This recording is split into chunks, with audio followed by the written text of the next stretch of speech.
আজ কত বছর কেটে গেছে।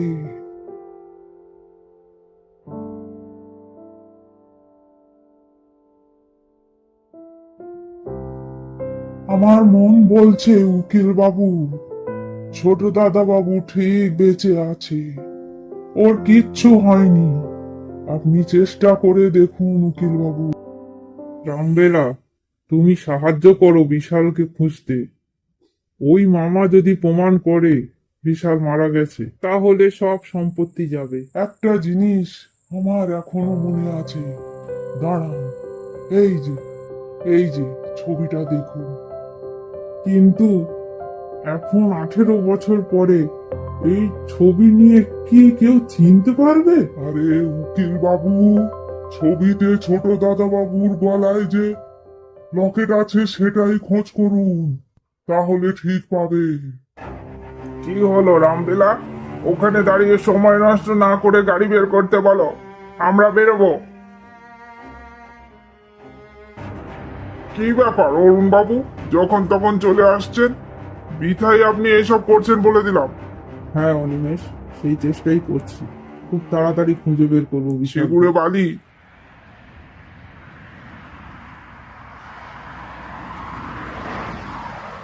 হ্যাঁ, আপনি একটু শিলিগুড়ি থানায় ইনফর্ম করুন তো, ঘটনাটা ওখানে আশেপাশেই ঘটেছিল। 18টা বছর কেটে গেছে। সেই ছোট্ট শিশুটি আজ আর শিশু নেই, সে এখন এক যুবক। আরে কাঞ্চা, ভারী কাঠ, একা বইস না বাবা, মোহনকে সঙ্গে নিয়ে যেতে পারিস তো। বাবা আর কত কাজ করবে মা, বয়স হয়েছে তো। কাঞ্চা তার বাবার সাথে জঙ্গলে কাঠ কাটতে যেত। সেদিন মোহন বলল, কাঞ্চা, তুই বাড়ি যা।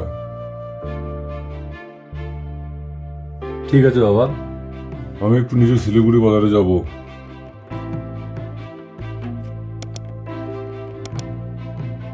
রাস্তার মোড়ে দেওয়ালে পাহাড়ের গায়ে বিশালের বড় বড় পোস্টার দেওয়া হয়েছে। মোহন জানে না এখনো তার পালিত ছেলে কাঞ্চার অতীত এবং ভবিষ্যৎ। সে বাজারের দিকে গিয়ে দেখলো একটা জায়গায় বেশ কয়েকজন ভিড় করেছে। সেখানে গিয়ে যা দেখলো, তারপর সে কোনো দিকে না তাকিয়ে বাড়ির দিকে দৌড় দিল। শিলা, শিলা, ও শিলা।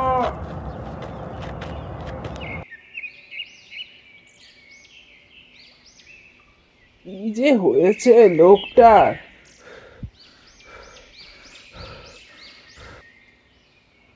তোমার কাছে কাঞ্চার লকেটটা আছে? সেটা তো দেখে একবার দেখি। শিলা, না, আমি আরে কিন্তু কিন্তু কি হয়েছে সেটা তো বলো। হ্যাঁ এই লকেট। শিলা, আমি বাজারে কাঞ্চার ছোটবেলার ছবি দেখে আসলাম। মনে হচ্ছে কেউ হ্যাঁ? খুঁজছে ওকে। কি বলছো এসব? আমাদের কাঞ্চা! আহ, আমি এই লকেটটা দেখেই বুঝেছি। কিছু লোক বললো নাকি লেখা আছে পুরস্কারও দেবে খুঁজে দিলে। আমাদের কাঞ্চা! এই সব কিছুর মধ্যে কাঞ্চা এসে হাজির।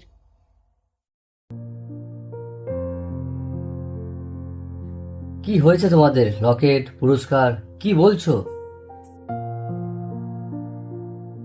কে খুঁজছে কাকে? তুমি বা কাঁদছো কেন মা? আমাকে একটু বলবে কি হয়েছে? দেখ বাবা, কালকে তোকে আমাকে শিলিগুড়ি থানায় যেতে হবে। বাবা, তোকে কখনো একটা কথা বলা হয়নি, তুই যে আমাদের সন্তান। মোহন সব কথা বলল কাঞ্চাকে, কিন্তু কাঞ্চা বিশ্বাস করতে পারল না। এবং পরের দিন মোহন থানায় গেল। আপনি যা বলছেন ভেবে বলছেন? জানেন কতদিনের ঘটনা এটা? ওই দেখি লকেটটা। বাবু, সেদিনের কথা আমি ভুলবো না কোনোদিনই। এই যে এই লকেটটি বাবু কাঞ্চার গলাতে ছিল। এটা যদি নকল হয় পুরস্কারের লোভে, তাহলে বাকি জীবন জেলে। ওর বাবার নাম বলল বীরেন। আমি পাহাড়ি বাবু, খুব গরিব। আমি মিথ্যে কথা বলছি না হুজুর। ঠিক আছে, কালকে এসো এটা নিয়ে। এখন যাও। থানা থেকে ফিরে রাত গভীর, জানালায় চাঁদের আলোয় বসে আছে কাঞ্চা। বাবা, তোমাকে আমরা খুব আদরের সঙ্গে মানুষ করেছি, কিন্তু তোমার ভবিষ্যৎ এই কাঠ কেটে কাটুক সেটা আমরা কোনোদিনই চাই না। তুমি ফিরে যাও তোমার বাড়িতে, নিজের বাড়িতে, যেখানে তোমার ভবিষ্যৎ হবে। এমনিতে তোমার 18 বছর নষ্ট হয়ে গেছে আমাদের সঙ্গে থেকে। তোর বাবা ঠিকই বলেছে কাঞ্চা, একবার কালকে ওর সাথে থানায় যাস। পরের দিন মোহন গেল থানায়। অরুণবাবু এই যে- হাজির সেখানে। সে অরুণবাবুর হাতে লকেটটা দিল। এই লকেটটি বাবু কাঞ্চার গলদা ছিল। ওর বাবার নাম বলল বীরেন। এটা কার লকেট? কোথায় পেয়েছো এটা? সেটা বলতে পারবে? সত্যি কথা বলবে কিন্তু। এই দিনের কথা আমি ভুলবো না হুজুর, কখনো ভুলতে পারবো না। জঙ্গলে কাঠ কেটে আমার ফিরতে রাত হয়েছিল সেদিন। আমার চোখের সামনে আমি কিছুই বুঝতে পারলাম না। বাচ্চাটাকে নিয়ে বাড়ি ছুটে এলাম। একবার ভেবেছিলাম থানায় যাব, কিন্তু কাঞ্চা খুব অসুস্থ ছিল, তাই আমার সাহসে কুলায়নি। ওকে নিয়ে যান হুজুর, ও আমার ছেলে নয়। ওকে নিয়ে যান হুজুর, ও আমার ছেলে নয়। আমার ছেলে নয় হুজুর, আমার ছেলে নয়, আমার ছেলে নয়। এই নাও মোহন, তোমার পুরস্কার নিয়ে যাও, আর কাঞ্চাকে পাঠিয়ে দাও। টাকা? না না না, আমি নেব না। আমার টাকা চাই না। আপনারা ও টাকা আপনারা রেখে দিন। লকেটটা দেখে কি মনে হচ্ছে অরুণবাবু? সত্যি তো নাকি? ছবিতে তো একই লাগছে, আর মোহন যা বলেছে সবই। মোহন চলে যাওয়ার পর কাঞ্চা সেখানে আসে। উকিলবাবু তাকে দেখে অবাক। তাহলে আপনি আমাকে নিয়ে যেতে এসছেন? আমি কিন্তু মা বাবাকে ছেড়ে কোথাও যাব না। আচ্ছা, সে ঠিক আছে, কিন্তু মোহন আর তার স্ত্রী তোমার পালিত বাবা মা। হ্যাঁ জানি, কিন্তু আমি যে বিশাল সেটা কিভাবে প্রমাণিত হয়? কারণ তোমার বাবার দেওয়া অ্যাক্সিডেন্টের তথ্য, এই লকেটের সবকিছুই এখনো পর্যন্ত এটাই ইঙ্গিত করছে যে তুমি বিশাল। আসলে শোনো, তুমি কে? তোমার বাবার নাম বীরেন সিং। তোমার মা ছোটবেলাতেই মারা গেছেন। তুমি তোমার বাবার খুব আদরের ছিলে, একটাই ছেলে তাই। তোমার বাবার বিরাট ব্যবসা, সে ব্যবসা সামলে তোমাকে সময় দিতে পারতো না, তাই তুমি ছোটবেলা থেকে রাম বেলার কাছে বড় হতে থাকলে। তোমার মামারা তোমার দখল চায় সম্পত্তির লোভে, কিন্তু তোমার বাবা সেই ইচ্ছায় জল ঢেলে দেয়। সেই দিনটা ছিল তোমার জন্মদিনের পরের দিন। আজ আমার বিশাল বাবার জন্মদিন, 5 বছর হয়ে গেছে। বলো তুমি কি চাও সোনা, বলো। যা চাইবে তাই দেবো তোমায় আমি, বলো।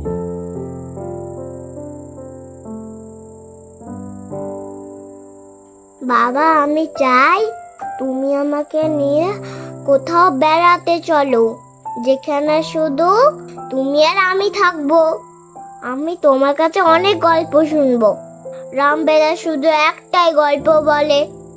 ঠিক আছে, তুমি যখন চেয়েছো তাই হবে। আমরা কালকেই ঘুরতে যাব দার্জিলিং।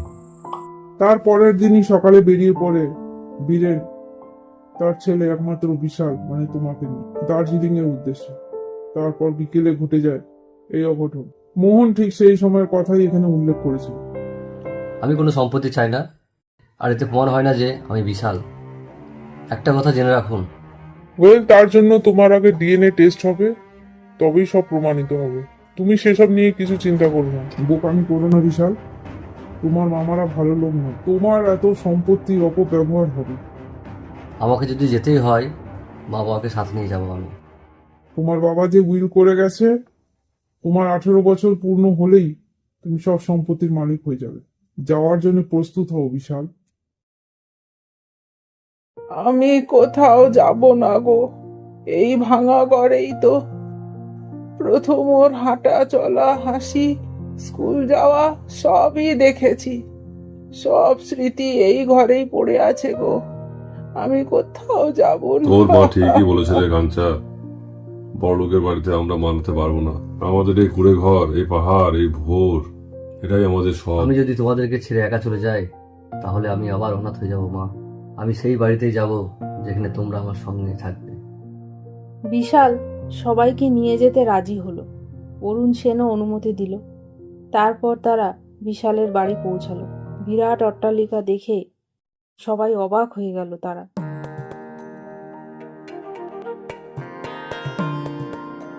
ছোট দাদা বাবু, আসো আসো, আমি তোমার অপেক্ষায় বসেছিলাম গো। ওরা কে দাদা বাবু? এরা সব কারা? এই গরিব ভিখারি গুলো এখানে কি করছে রামবেলা?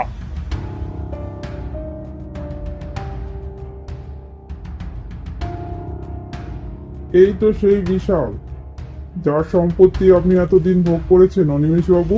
আমি সবকিছুই কোর্টে জমা করেছি, ব্যারিস্টারের সইও পেয়েছি। এখন প্রমাণিত ওই বিশাল সিং এই সম্পত্তির উত্তরাধিকারী। কি? আমি জানতে পারলাম না? এই সব এ বাড়িতে হবে না। আমাকে ছাড়া কোর্ট অর্ডার দিল কি করে? কারণ আপনি লিগ্যাল কেউ নয় মিস্টার অনিমেষ।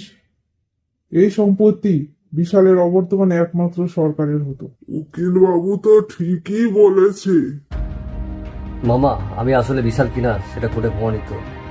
আর ইনারা আমার বাবা মা। আমি যদি বাড়ির মালিক হই তাহলে কিন্তু ওনাদের কোনো অসম্মান আমি মেনে নেব না। এখানে থাকতে হলে আমার কথা মতো চলতে হবে, না হলে এই বাড়িতে থাকার কোনো অধিকার নেই কারো। তারপর মোহন ও শিলা রামবেলার কাছে বিশালের ছোটবেলার গল্প শুনে বিশাল উকিলবাবু ও বাকি অফিসের স্টাফদের কাছ থেকে অনেক অফিসের কাজকর্ম বুঝে নিয়েছে। এখন তারা আর গরিব কাঠুরিয়া নয়। বাড়ি বদলেছে, ঠিকানা বদলেছে, কিন্তু কিছু জায়গা কখনো ছেড়ে যাওয়া যায় না। কারণ সেগুলো শুধু ঘর নয়, সেগুলো স্মৃতি, ভালোবাসা, জীবনের শুরু। বিশাল সব ফিরে পেয়েছিল ঠিকই, নিজের নাম, পরিচয়, বাবার বাড়ি, সম্পত্তি, কিন্তু সে কখনো ভুলে যায়নি তার সত্যিকারের জীবন ফিরে পাওয়ার আগে কে তাকে বাঁচিয়ে রেখেছিল। জানো মা, আমাকে জন্ম দিয়েছে একজন, কিন্তু মানুষ করেছে দুজন। তাই আমি কারো ঋণ কোনোদিনই শোধ করতে পারবো না। শুধু সারা জীবন পাশে থাকতে চাই, সঙ্গে থাকতে চাই।